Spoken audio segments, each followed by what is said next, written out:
Hi, everybody. It is the live Monica Makes It Happen Facebook show. And you know what? We are on a Wednesday night. This is a special night because we want to come to you during this, crisis, this cold crisis for so many. We have over 11, almost close to 11,000 NYCHA residents right now with no heat, with heat outages in their developments. I believe 6 developments right now have outages according to NYCHA's own website. From Brooklyn to the Bronx, we have been fighting for families to feel their heat this entire week for 4 years in a row. And right here on Facebook, we find the power of the people. And joining me tonight is a pretty powerful panel of tenant presidents. As you know, tenant presidents do so much work fighting for the services to be restored, especially Tony Edwards, very effective at Marble Hill. He's going to share some of his secrets with us and also some of the pain and the suffering of his tenants when it comes to heat, hot water, gas. We want to hear from you, of course, live. If you have outages, I want to know about it. Here at Pix 11, we want to know about it. My producers, Amanda and Elle, are standing by, and we can't get to everyone, but boy, we can use social media to help as many people as possible. Danette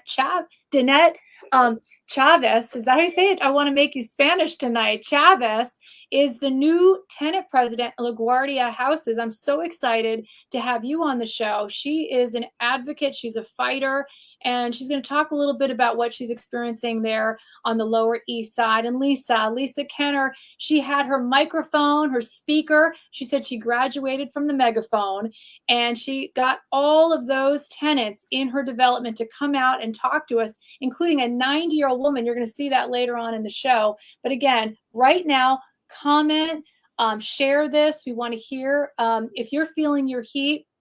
I have to say, today we were at in the Bronx, and with Twin Parks East, yet again, Queen McFarland, a shout out to Queen. She says that she knows she can count on us. Take a look. Here at the Twin Parks East in the Bronx, seniors packed the lobby angry and cold. We were here back in February fighting for their heat, and here we are again. This time, they want action and accountability.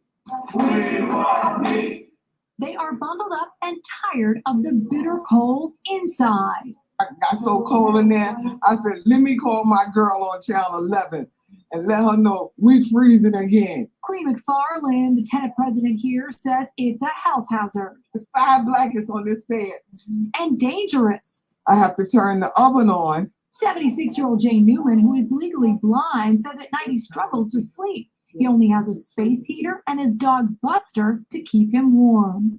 And I dress in layers. According to NYCHA's own website, there are 9 developments with heat or hot water outages right now across the city. Some are entire developments. I have many tenants right now who are complaining of lack of heat, lack of hot water in NYCHA buildings, and it is truly like pulling teeth to get them to provide heat and hot water.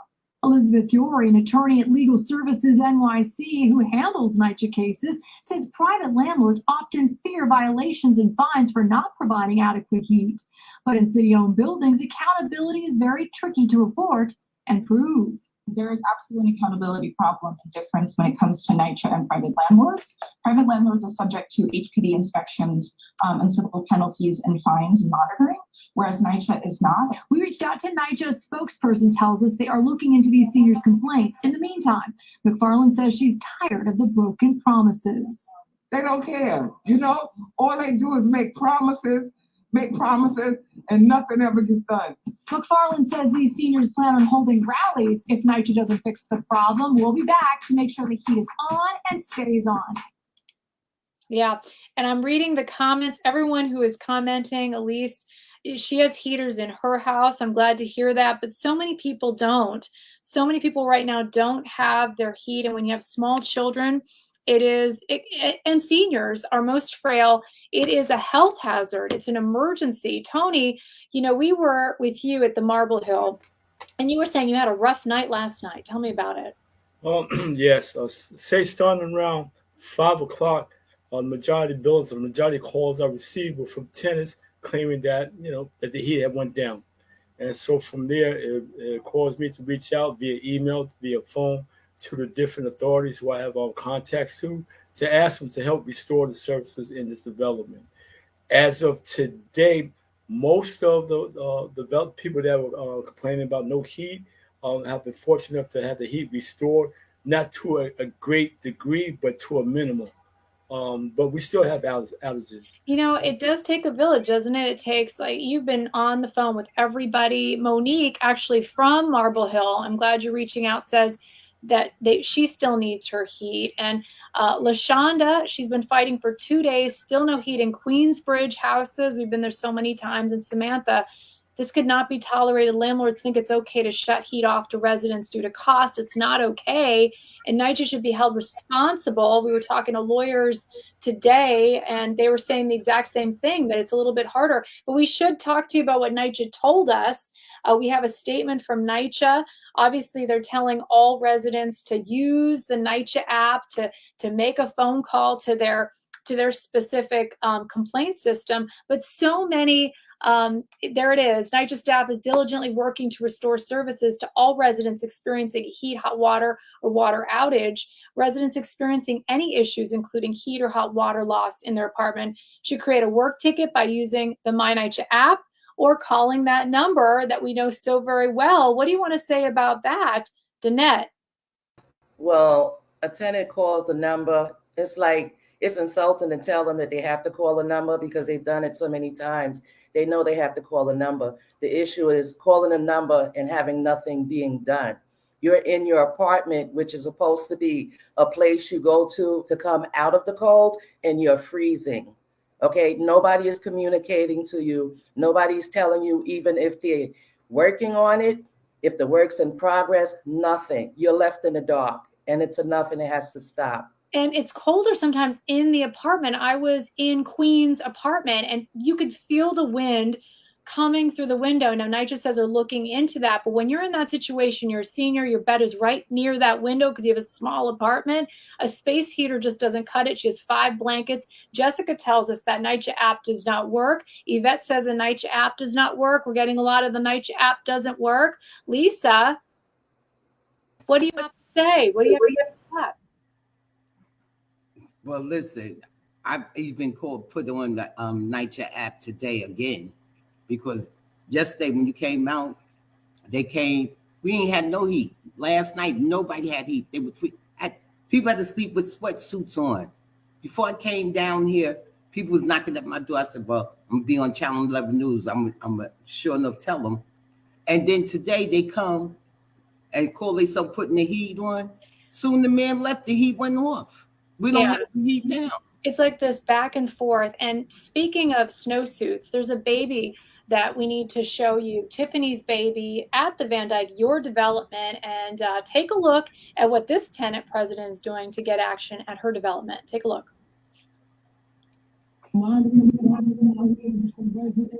I started off with a bullhorn, and I graduated.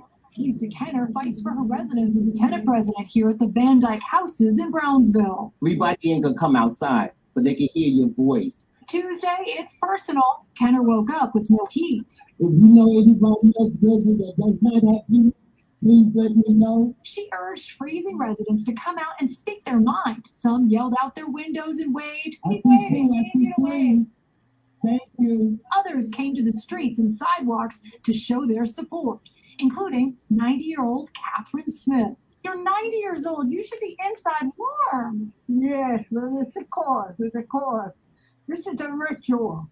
This is a ritual that's been going on for years. Smith came out with a notebook filled with her parent heat ticket numbers. She calls it her log of suffering. How cold is your apartment at night?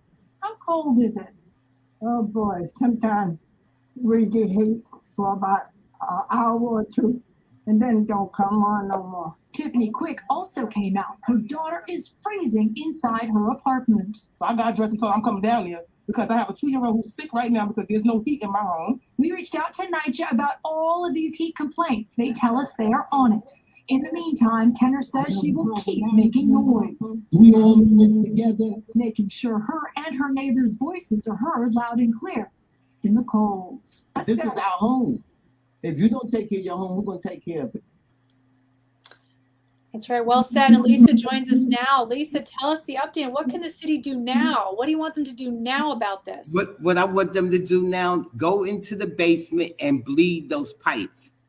I may not be an engineer or nothing like that, but I know he can't go through water. It boils. So his water's in the pipe. They haven't, in the springtime back in the day, they used to bleed the pipes. So when wintertime come, you got heat. Yeah. So they're not bleeding the pipes. They just... Lisa, you are so effective at getting the residents. Again, it was how cold that day? It was like 17 degrees. And I couldn't believe when Catherine Smith, 90-year-old Catherine Smith, came out of her apartment to tell us what was going on. And it's just outrageous. And Irma says it's outrageous. How can they have elderly people without no heat is what Irma's saying right now. So Irma, we hear you. What should the city do next? Tony? It's a hard call. The young lady that just finished speaking, whereas bleeding the pipes should be automatic. The system should be checked before the season changes. Just be more diligent. I could say here in Marble Hill, we're getting new boilers, so that's a plus. But as far as right now, the people are suffering. I am so glad you brought up boilers because we do have a statistic that I'd like to end with. We always like to end with hope. If there's a statistic about boilers, we did reach out to NYCHA for some information about some upgrades and what exactly they're doing. Through 2024, NYCHA is replacing 310 boilers across 76 developments as part of their $930 million investment. A lot of numbers, but the bottom line is, Lisa, what should NYCHA do next? Well, they said we're going to get boilers, but we could be dead by then. We could get walking pneumonia. We have this COVID-19 going on. And if people in their house in this cold, how you going to get well? For instance, last year, some people died in their apartment. They still didn't clean that apartment out. And it's going on 2 years. Danette. The state assemblywoman for our development specifically got $250,000 earmarked for our development for boilers. Where's the money? We have an on again, off again system when it comes to heat and hot water, and nothing has changed. And until there's accountability, nothing will. I'm so glad you brought up the word accountability because, again, right now we're looking live at NYCHA's own website and statistics. Close to 11,000 residents right now are without heat or hot water. So we're on it. What we want you to do is to reach out to us at monica@pix11.com with all of your stories.